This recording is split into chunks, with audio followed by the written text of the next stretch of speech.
All right, y'all. Welcome back to the Sin Dieta podcast.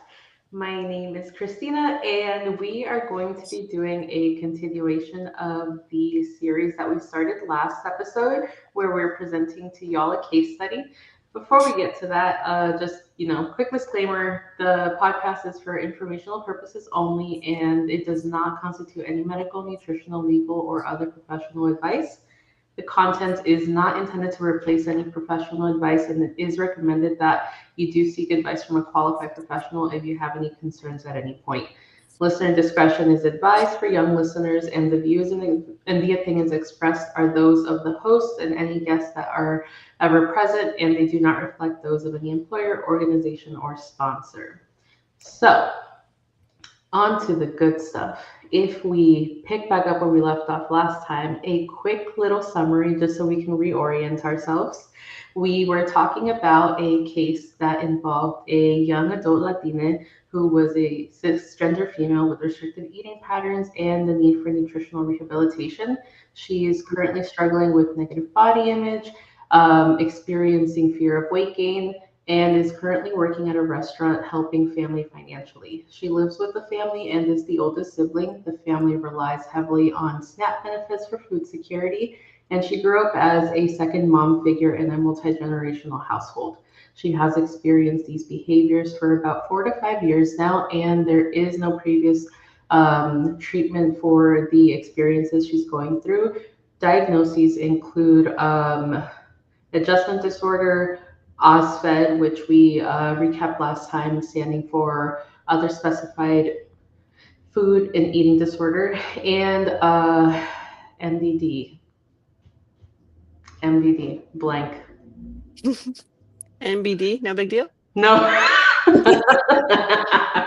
Major depressive disorder. There we go. I know my stuff. MDD. I was like, somebody, please. Oh man. Okay. Starting us off, we are going into part 2 of this. So, Nico, Yeah. what you got for us? Yeah. So I'll kind of recap as well, because I know we all last time shared our parts, how our own individual sessions would be based on what our supports are for. For like the first 2 weeks of session. So Yeah. you want to explain maybe how we're chunking it out? Yeah. So the last time, was our first intake, our very first meetings. We did come up, I think we all typically talk about like a goal at the end of those meetings and what we should be doing. So now 2 weeks later, am I going to talk about like what I did or what I'm doing with my session? So today we're basically going through, like, the first part was talking about what we would do in the first 2 weeks we have a new intake. And then today we're talking about what we do in weeks 2 to 4. Yeah. So kind of going into what I would be doing, being the medical provider, is revisiting the recent lab work that I had ordered. For this case, there were some abnormalities that were concerning. So although we follow up every 2 weeks, so we're kind of talking about 2 to 4 weeks, I would request typically for weekly labs. So for this case, following up at 2 weeks, I had 2 rounds of labs to go through. There's always a lot that we can cover, but I feel like, at least with medical check-ins, you go through a lot in the intakes, but you got to have to narrow down with goals. So I always do like to start off with like what their questions, concerns are, what they want to talk about that maybe concern them related to their recovery. So for this scenario, it was mostly about physical symptoms related to eating. And so a lot of stomach issues like bloating, constipation, lack of appetite at times, then other days followed by extreme appetite. So it was very swingy, irregular. I think I also highlighted to just kind of the general goals brought up of working on consistent eating. And I know that's been a goal that we all had talked about for this client. And seeing what were some of the areas that helped support that goal to achieve it, and what were areas that made it really hard to do that. Was that an emotional, difficult day where restriction was loud? Was it accessibility to food? And at least for this case, over the last 2 weeks, that was pretty common for both of them. And I actually noticed how the labs would reflect based on that. Phosphorus levels were low at times. I think there was also low blood sugar at times, which is why, again, I really want to keep a close eye for this case. I'm trying to think what else. So I think with this session, we focus a lot on how do we manage issues like nausea, stomach issues. And I know we'll all cover kind of a podcast to go really into specifics of that and how to support listeners if they're going through similar challenges. But all that to say, we went through some of the nitty gritties of what they can do as home remedies, medications they can take that's over the counter. A lot of collaboration is still really important here at this point between the team members, so between all of us, but then on my end, also with the primary care provider. So by this point, I would have hopefully had connected with a primary care provider to make sure that we're on the same page. And if anything that comes that's abnormal, that I wasn't sure if it's related to the eating disorder or if it's something separate, that we're working together on. So for this case, it was a hormone level that was off. And so I know they're working through maybe with a hormone specialist while also touching base with us to see, how eating is and if that's impacting that aspect. So yeah, like I said, I think with the medical visits, we can go through a lot, but it really has to be the focus on what the client is really there for, what they need to talk about.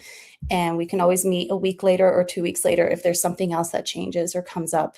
And then usually by the end of this, the plan will continue with labs, we'll monitor vitals, but then, I'll touch base with you all or with whoever's on the team on what's going on, things on my end that I'm still tracking and passing over to you all, any issues that maybe you all can support with, whether it's food accessibility or having ideas on how to have smaller meals or the emotional components that's come up throughout the last couple of weeks. So that's my way of, I'll hand it off to you all at this point to see if there's anything to share. And I'm sure we will ask similar questions too. Yeah. I think kind of piggybacking off of the labs, at that 2 week mark, we would probably be wanting to be reviewing some type of like a food journal, any type of record that allow us to kind of get a good handle on what eating patterns are looking like as far as frequency, types of foods available. Is there a need for support with like making sure that she's getting enough to eat portion wise, because we know that eating disorders are very good at perceiving that there is more than enough when actually there could stand to be more on the plate. And going through kind of complementing Nico going through labs, also providing education on any supplements that might be needed to fill any of those gaps. And especially if intake is looking super low and there are like key food groups missing, we're maybe like covering our bases with starting off on just like a good multivitamin to fill in any general gaps, talking about because this individual was also in need of rehabilitation, then also trying to include some zinc, maybe that could help with even like some appetite stimulation, because a lot of the times when we get started and we're working on regular eating, it's very common to hear that I'm not hungry in the morning, I have a late start. It could be like a combination of these things. And so putting that in the mix can help with regulating some of those hormones that do help send increased cues for hunger.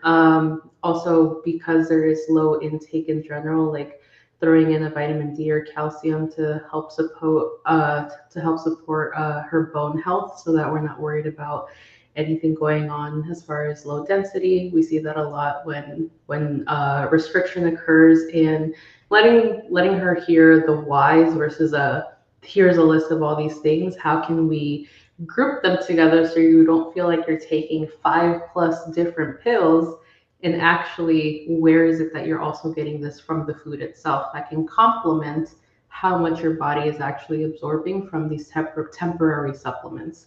And I think too, like, because there is that consideration of financial need, being sensitive to like supplements are cheap, or sorry, not cheap, they're expensive. So I don't want her to feel like she has to go buy 5 different bottles of things when we can really help support what she has at home and really focus on the key ones that will help us just jumpstart everything. And I think through that kind of like reveals where the big holes are, as far as like the behaviors are probably showing up the most in these segments, because that's where we see intake start to dip for whatever reason. Maybe we're pushing it off because we're trying to wait until our hunger is the most unbearable now that we can't ignore it, or we are cutting ourselves off too early in the day because, like many of us often in Latino culture, if you eat past 6, 7 o'clock, that's when you're getting into the not so great things, right? Like you're gonna quote unquote gain weight because you're eating too much. But it's like, no, with that low glucose, like you need the food. We need that evening nourishment to help our body support the fast that we're going into while we sleep. So let's make sure we gear our body up for that too. I want to jump in real quick. I think this is maybe like my own curiosity, right? I'm gonna ask you, Nico, like how soon do you like request like a DEXA scan, right?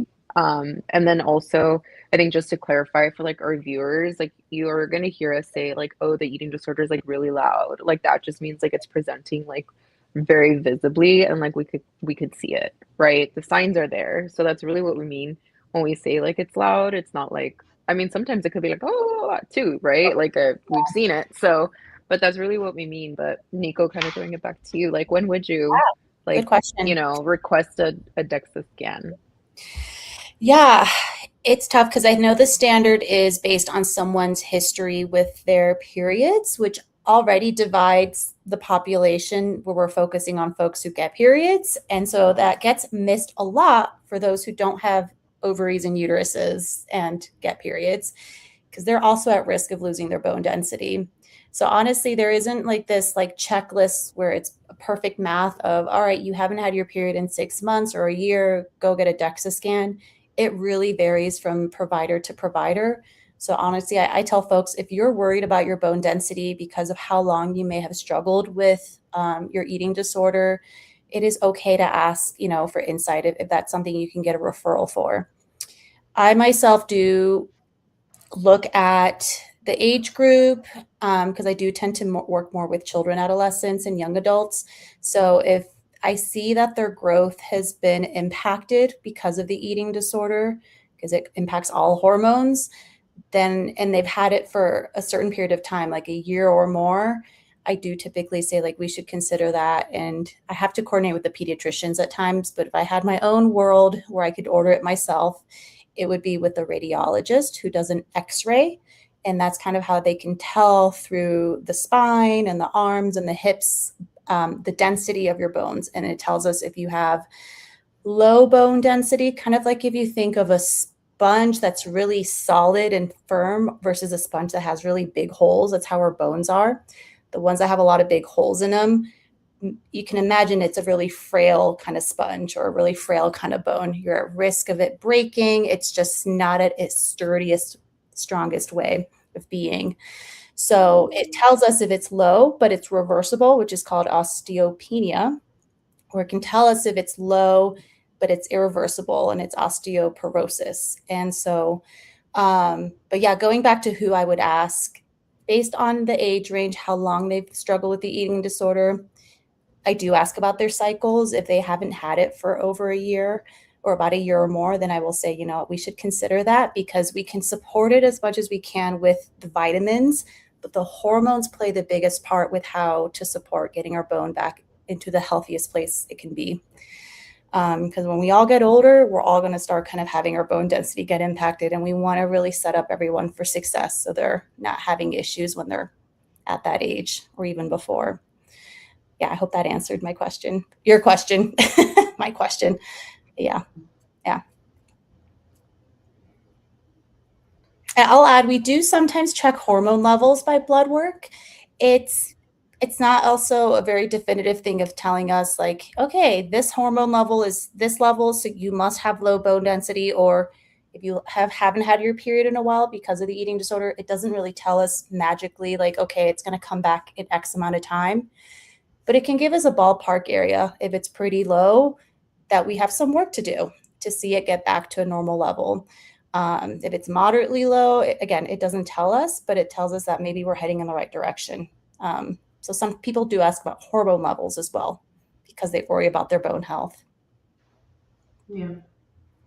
I'm curious in the therapy side of things, how that shows up for you, Vero and Stacy, with like, I think maybe it depends on who they saw first, but like if they are seeing, I don't know, dietitian or med provider and they're coming in to y'all now with like this list of things they need to do, like how do you reconcile the fact that maybe they're starting to feel overwhelmed about this is becoming real? I don't know if I want to do or can do all these things, and what else you guys are also exploring during that time too.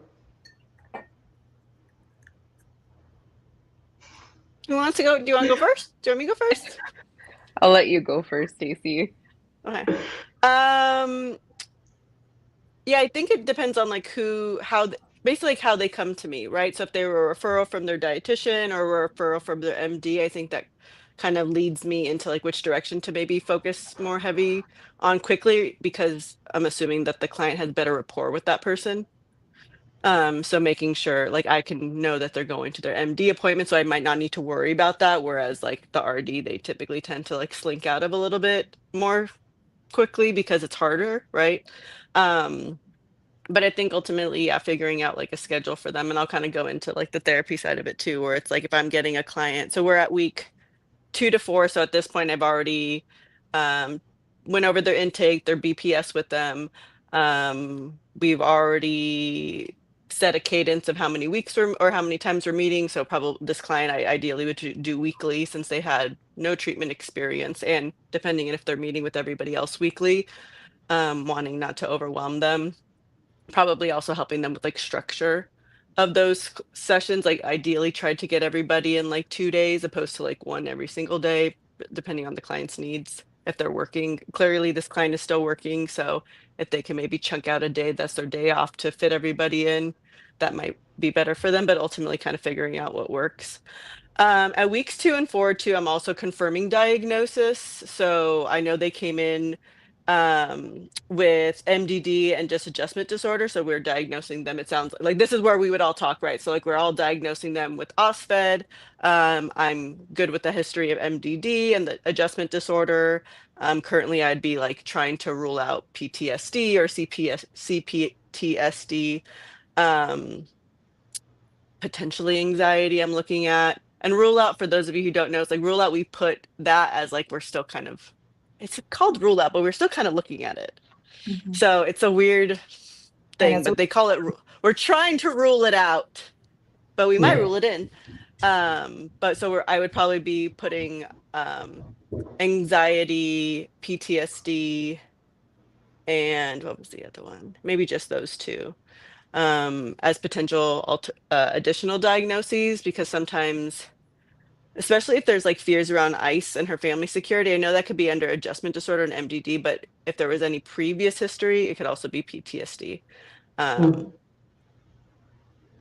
But yeah, that's what I would be looking for. I'd be confirming with everybody. So kind of doing that golden thread of making sure we all had the same diagnoses, because that could also mess up the client's insurance.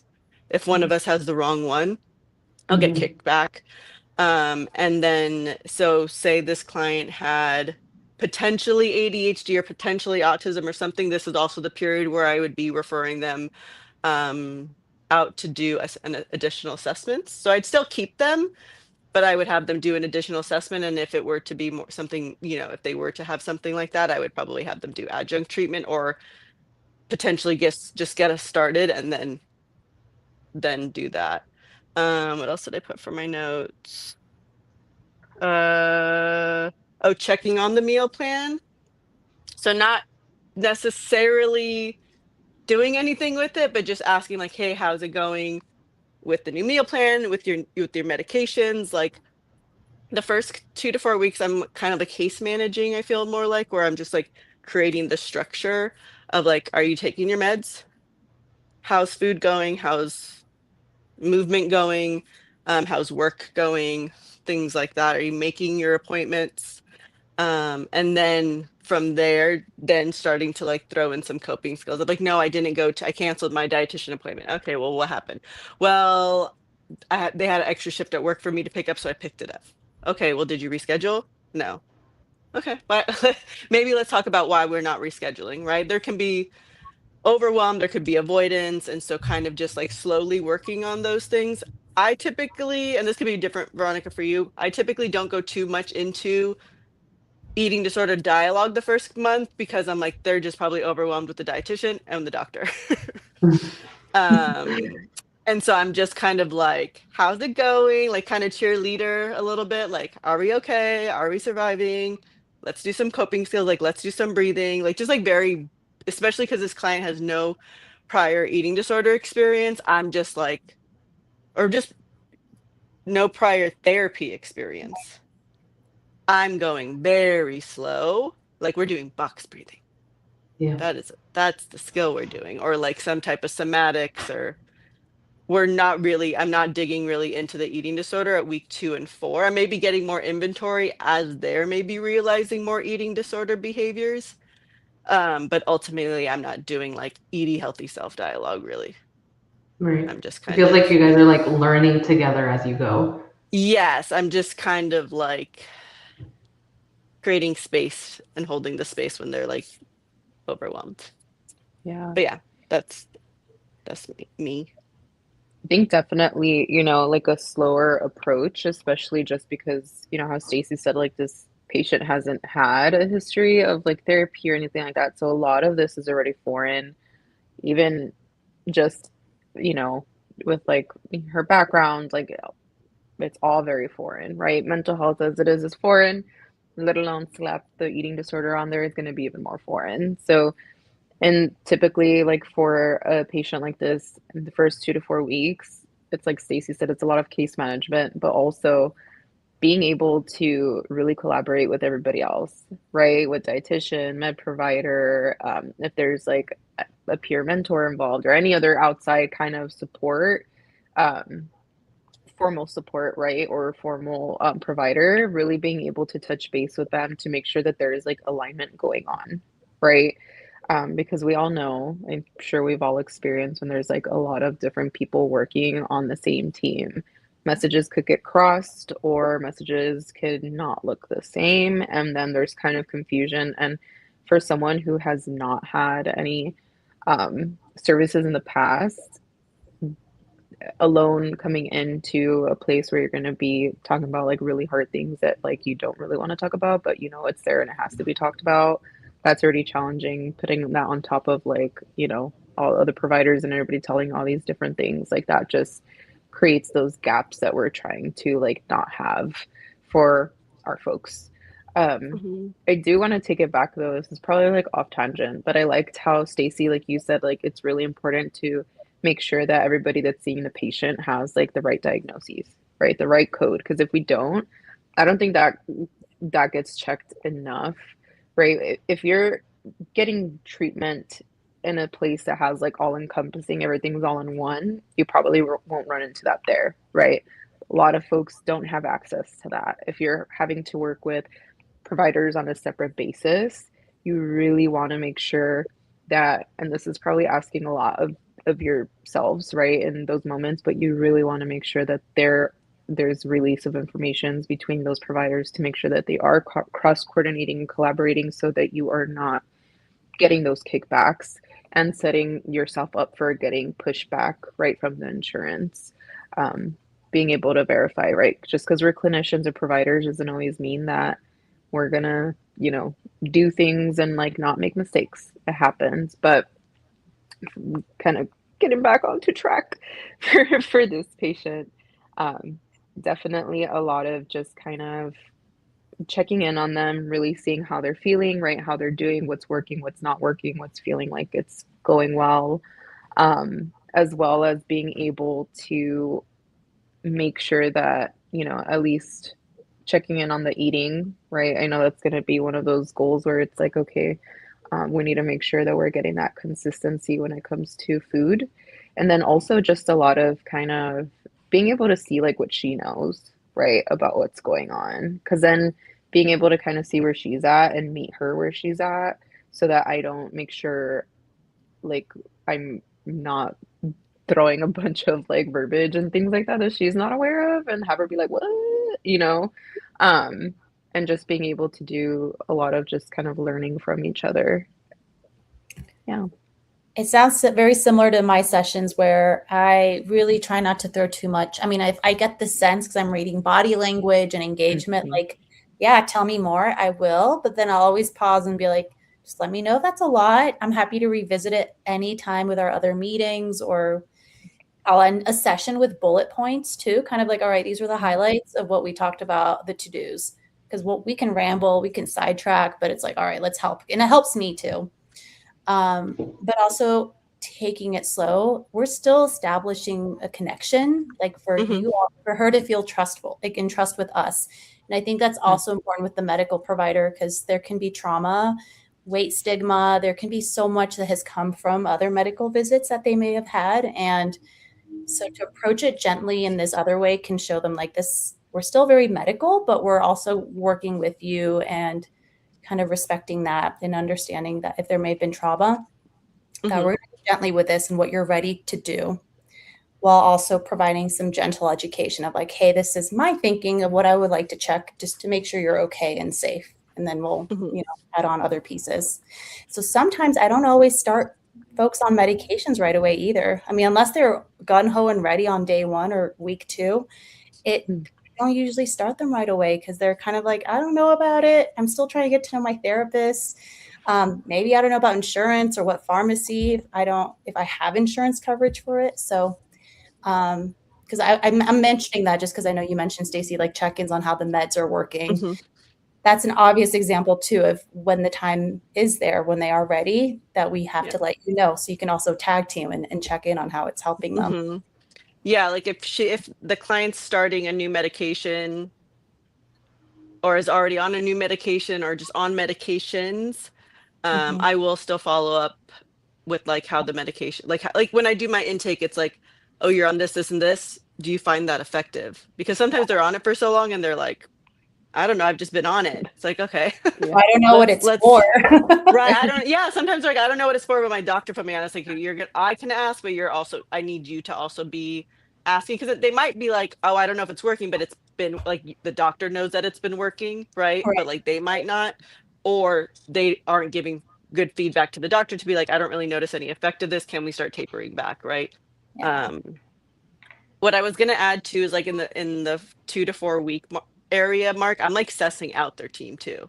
Like I am asking certain questions to see if they're like Haze informed without just asking if they're Haze informed. Because a lot of people like sometimes it's a little bit of just like a what is it called? Like a filler word that people just like, oh yeah, I'm Haze informed, but like they don't even know what it is. Yeah. So really asking them like if this client, especially if this client's not on, um, we are not putting them obviously on any type of weight goal, asking them how they talked about weight with their client in the past, dietitian and MD, basically everyone who's on their team of like, how do you talk to this client about weight? It gives me Yeah. a good indicator of like if this client essentially has historically been treated well, because Mhm. if they're having any clinicians who's pushing weight loss, like we're not in the right place. Some clinicians are open to, even if they don't align with the same values, they're willing to like do what needs to be done. And insurance is really hard, so I'm willing to take that most of the time, unless they like turn obviously like, well, but it's like, no, we can't offer Ozempic to this client, like Right. we cannot offer, well, but it would really help, Oh. unless it's for diabetes. Right. And my client's not Yeah. asking for it. Right. It's different if the Yeah. client asks for it. That's a whole different conversation. But if they're just like, oh well, they just need to lose weight, we can just put this, making sure they're not saying harmful things. Obviously, that's a more recent one, but like they're not saying harmful things. Like you can be on this, or you can be on a blocker, or whatnot. So really sussing out their team, because then I know how much work I really have to do Hmm. to carry the team, basically in that sense. Mm. Um, But obviously knowing that like everyone on your team is aligned, like that makes it 10 times easier for really everybody, I think. Yeah. Yeah. And then letting the client kind of know my thoughts, really. Like I'm pretty transparent and like, hey, I talked to your dietitian. You know, I know, and they said historically they've been trying to get you on a weight loss plan.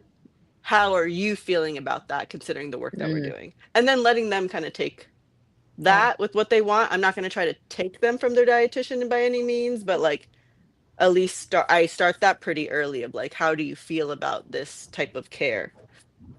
And sometimes like, oh, it's fine. I know they're, you know, I just go there for blah, blah, blah. I'm like, okay. Yeah. That's helpful because then it lets them know, like, you have somebody here that's willing to advocate for you if you're not comfortable, or to prep you to do it yourself, so that you're not stuck in this care because, I don't know, you've seen this person for X amount of time and you didn't know you had the option to switch. Or even just know the dialogue to be like, I'm not open to a weight loss recommendation, right? Because even if they're going to like a cardiologist or neurologist or endocrinologist, like they know that they like that it's, you don't have to go get weighed, even stuff like that, right? Like you don't have to go get weighed for certain things, and them just being like informed if they don't have it, or like me knowing if their team is a certain way, I know I need to prep them to have like the little weight card or put a chart note, or it helps me because she's this, if we're using this client as the example, they're not going to know that they don't need to get weighed every single time they go to the doctor. I think about that a lot with, let's say there's a history of excessive exercise or just a really unhealthy relationship with movement. We're suggesting taking a break from it, and the client is trying, but then they're hearing maybe from their primary care provider, like, are you exercising? You're fine. No, you go ahead. And they send info. Same thing, you mentioned cardiology too, about just like a low heart rate. Like, no, it's okay. You're just have an athlete heart. It's like, no, you didn't ask about their nutrition and how they're feeling. And are they dizzy when they stand up? Like, there's so much. The athlete heart one always kills me. All of them have our athlete hearts at some point. Like, oh no, they said it's fine. I'm just low blood pressure because I have a healthy heart. Yeah. Like, I don't know how this is possible, but go off. Yeah. But yeah. Yeah. Like, I think in going slow too, I try to end the sessions with like what are we doing in your own words? Like, what did you take away from this? What registered? That way it feels like it was really like coming from them too, and it wasn't just me talking to them and saying, this is what you have to do. It's like this is what I understood is going to help me, and this is what I'm willing to try out to see how it works. And also, like, because it's like food related to, like, asking who else is involved, right? Like, are there other adults in the house that are cooking, plating, getting food? Like, where do you do your groceries, so that we can make sure that the meal plan also accommodates that? Because it's no use to me to tell you, like, these are the foods that are going to help you, but they're not available where you shop at. I need to know what you eat, what you like, so that I'm also modeling to you that it's okay to keep eating those foods. We just maybe need to do more of them or pair them with a few different things for a little more support. Yeah, that made me think of a question that I wanted to ask everybody for this week, because I know we talk about like obviously specifically having a Latina client, but just like maybe like BIPOC or marginalized groups in general. When you're meeting with a client that you know is Latina or know is Latine, what are you looking for that typically other providers miss, that are not as well-rounded? So like Christina, that made me think of like access to grocery shops. Like if we're used to shopping at Vons or Ralph's or Whole Foods, but they're used to shopping at like Vallarta or like the little Asian markets or like the convenience store, that's a big difference in what's available to them. If we're just giving them, or like not we, but like the broad is giving them a meal plan that's like quinoa and, you know, that stereotypical meal plan.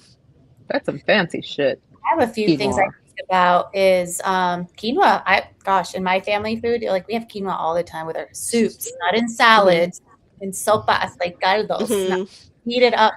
Sidetrack. I just made that tonight. Actually, I made a quinoa. Oh, that's funny.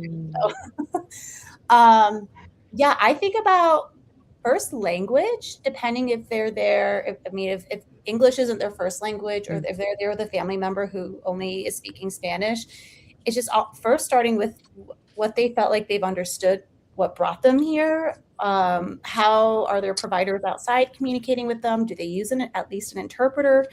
Mm-hmm. How is the interpreter? So a lot of the language piece to start off with, because that tells me too how much I really need to start off from the beginning on explaining, even talking about eating disorders. Like, okay, yeah, this is the concern and why. Culturally, just because I've seen many scenarios of this, if there are folks who've come from another country and moved to the US to work, I know in very different countries, the hours that they eat can be different. Sometimes folks will have a very light breakfast, but their biggest meal is lunch and then a light dinner. Others may have a big breakfast, but kind of don't have much middle of day because they're out working really hard, and then they come in the evenings. And that may have been something they've grown up with and that they're used to. It's also understanding the baseline of what their schedule is and how do we make that fit for them if that's what they're trying to do here. So I don't know. I guess it's more about how does that represent for them with their language, with their routine. Medically, I would say too, looking at growth charts, some folks I do see like the percentiles jump a little bit more quickly earlier on in life, or sometimes they may look like their height may have plateaued, but you look at their family heights and such, it's kind of okay. So yeah, I mean, those are kind of the things that come to mind right now that I do tend to think about when I'm speaking with folks. I think we talked about it on an episode or two back where it was like the like gold standard in eating treatment is 3 meals, 3 snacks, and like where that actually comes from, right? Yes. How it's not like how the global majority actually eats. Right. But like we are taught to be on such a schedule with clients, and like I don't necessarily know if that's getting any better in residential treatments because they they have such less flexibility, but you're really like erasure is a strong word, but if you really have a client who has coming from any type of cultural background, especially around food, they're not eating like that, and then they're forced into these treatment centers where they're taught to eat like that's not the right way to eat. Basically, like this is the right way to eat for you, and it might not actually be, but it's like what's the term, fed is best or something like that, right? Right, it's like pick when you want to eat. If you can get it all in, cool. If we need to add a morning snack because you're not getting it all in or you're just full, cool, but let that kind of guide. Yeah. I think it also kind of brings up for me, what Christina, how you were mentioning, like you like to really kind of take your time with like, oh, what foods do like you like? What are you comfortable with? What do you have access with? Like that just takes me back to also a couple episodes ago, right? When we were talking about like the My Plate, and really being able to focus on how we can make this process, especially when it comes to like fueling themselves, like a little bit easier, not feel so overwhelmed with expectations of like your food's got to look like this way, right? Like how can we incorporate those foods that you do like into which you already like have access to, but also to in a way that's going to fuel yourself, right? And so I think there's also that expectation that's kind of created when we think of treatment, right? And then there's like the plate and like just kind of having to have everything there. I mean, that's really kind of foreign for a lot of folks, let's be honest. So just being able to make that a little bit more approachable and not as like scary as like it looks. Because even like I'll be honest, like I look at them like the hell, like I barely even eat like that. Like what is this? It's challenging, especially because like I feel like my foods don't fit in that, and especially the way that it's like molded out. But definitely, yeah, I think also just ensuring, kind of going back to right this case, like making sure that she is like enrolled in those SNAP benefits and making sure that she does have access to the food that she wants to have, right? And being able to make sure that we're linking her to those services too, to make sure that she is set up for, again, as much success as possible. Yeah, definitely. And I think with asking her those things, like we're also probably assessing in different ways, like who else in the family is going to be involved if they want to, if she's comfortable, if they feel like they're open to learning. Because I mean, because there has been no treatment history, like they probably also don't know how this works or like what their role is, how they fit in, how to support her. So they're going to be learning new language. They're going to be learning how to maybe like approach it differently if like they have a way of talking that they didn't realize was triggering her eating disorder, because a lot of the times, like, you know, we're used to not saying anything about it and it just kind of builds up over and over. And helping the family also like have that education so that we can work as a team together beyond the providers, and everybody feels like they're involved and nobody is getting left out or feeling like they're being made the villain, so to speak. Yeah, I think there's definitely more of an intention depending on like the culture of the patient of like how much I'm really bringing the family in if they're already kind of like um not codependent in a negative way, but just like truly like dependent on each other to do a lot of things or run the family or things like that. Because yes, like if one person's buying food, I also that's different than everybody else's. I don't want that client to also feel ostracized within their own family, or like the mom to be like, well, why aren't you eating my food?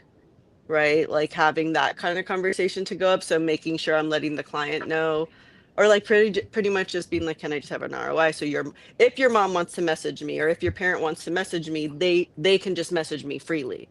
I can still let you know what there's like what if I'm going to respond to them or what I'm going to say. I'll never like break our confidentiality. But if your mom's like, she's not eating my food, she's bringing her own food to cook it, you know, whatever the thing is, making sure like, okay, how can I spend some time with the family member to understand what's going on, because they might see it as, I don't want them to see it as like disrespect or something like that. So I might poke around a little bit more in that department. um what was the other thing I was going to say? Oh, temperament. So like making sure, kind of going back to the diagnoses a little bit, like making sure A, that everyone's diagnosed, B, that the client agrees with the diagnoses, because she might not even know that so many times that I've had a client that they don't know they have a diagnosis. So I'll like go over their intake and like read over their past diagnoses. Okay, so you're coming in, you have this, and they're like, what? And I'm Oh. like, well, what? No one told you. Yeah. So then I have to be like, do you agree? Do you disagree? But also to like making sure they weren't or they aren't getting misdiagnosed because of their temperament. Like they're not getting a defiant disorder when they're not defiant. Um, when they, what's the other one? There's what are the common ones? Defiant disorder. I guess oppositional is the same. Oppositional Oppositional is the defiant. same. That's the word. That's the word. Yeah. Yeah. Oppositional defiant Oppositional disorder. defense disorder. Even like when it's like ADHD, when it's not ADHD, or when it's trauma, not ADHD, it might present. So like those types of things that I know might show up. Or if they're ever tagged as like non-compliant, I try to really reevaluate that with them. Um, because if they're showing up like more upset verbally than other people, making sure that they know that that's not like a diagnosable thing. I really don't like that term anyways. I'm like, there's usually layers behind why people weren't meeting eye to eye and it didn't work out. Yeah, it's typically our fault, meaning like it's usually on the clinician, not on the client. Yeah. Yeah. Yeah. So yeah, when people put what's the word I just said? Non-compliant. Non-compliant. It's because they're not listening. Like they're not listening to me, but like they're our boss. That's how I see it. They're my boss. The client is my boss. Yeah. That's a good point. Yeah, I don't know, I think I'm the only one here that can't diagnose. So for me, it's like super important to talk to the therapist, to talk to the doctors, like, hey, this is what I'm seeing. Maybe they didn't come in with a diagnosis, but this is a criteria that they're meeting. Like, can we validate this? Can we agree on it? Or what do you see? And where is the misalignment? And I remember like early on, there were some patients I would get that like didn't fit everything. And so like because of insurance, we would have to use weight related diagnoses. And I'm just like, I would tell them, I'm like, hey, you might see this coming up on your paperwork. This is a diagnosis we're using strictly for insurance. Like it does not relate to anything that, How we're doing treatment, yeah. Exactly, yeah. And I'll even ask them to, I'm like, does this feel okay to use? If not, we can explore other ways to go, but this would be what helps us continue so that we can still use the benefits that you have access to. Mm-hmm. Yeah. That's where cross-referencing, right, or even cross-checking with like all the providers, right, together to make sure that like what everyone is seeing, like, and everybody, right, in their own capacity sees like a little glimpse of it differently. And that way, when you all put it together, like you all are really seeing like, okay, this is really the diagnosis that's going on, right? Because when you have that misalignment of like, oh, it's like, you know, A&R, or like it's like, you know, I don't know, BN, or like all these things, and it's kind of like we have to, you know, figure it out because the patient's the one that's not going to benefit if we're not in alignment. Yeah. Right. Yeah. And to add to that, like I forgot to add, like, this is where also I would be finishing up the treatment plan. So then I'm like, okay, here's with the client and with myself, right? So I'm telling the team, here's my goals. What are y'all's goals? Right. So like, if, for example, like me and Christina have the same goals, then we might figure out like, okay, like, do you want me to do this part? Do you want to do that part? Like if it's like food exposures, right? Where it's like, in theory, me and Christina or me or the RD could do it. But then we kind of decide like, okay, well, you can do these ones, but then I'll do these ones. Or like me and the client will set up the structure and then you can have it do it since you meet with her weekly and I'm only meeting with her bi-weekly, for whatever reason, then y'all can do like have a, you know, a Kit Kat in session or something like that. Yeah. So I would also like check in with the treatment goals and see how often they want to be in contacted versus, and like how much I want to be in contacted. But when it's a newbie, it's probably at least, I'm assuming once, like for this client, I'd be like once a month. Unless there's anything, a red flag. Right.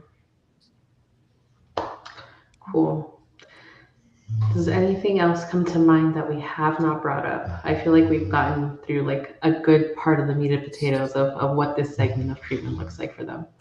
I would say it's probably chaotic for the client. Oh yeah. That first month. Yeah, which is why the check-ins, going slowly, collaborating, are like the main themes for this point. And just talking about yourself to this extent. Yeah. Cool. Well, hopefully that feels helpful and it was easy to follow along. But like always, a lot of this is overwhelming, whether it's us talking about this fictional case, or maybe somebody listening to us has also been thinking about reaching out for support or has even started their own journey recently. Like, it's really something that hopefully you guys start feeling like you can bring concerns to your providers, because like Stacey said, we're working for you, right? Like, we don't have the final say. It's always going to be whatever you're comfortable with, and you should never feel like you're having to do more than what you can bring, what you have capacity for. Eating disorder or not, like, I get it, the eating disorder has its own rules and stuff, but like, safety is always going to be number one. Emotional, physical safety, all of that. But I think that that's a good place for us to wrap up this second part of the case. And next time we'll move into what phase 3 looks like and expand a little more. That's my favorite part. I hope you all have a great night. Thank you for joining us again. We'll see you next time. Bye. Bye. Just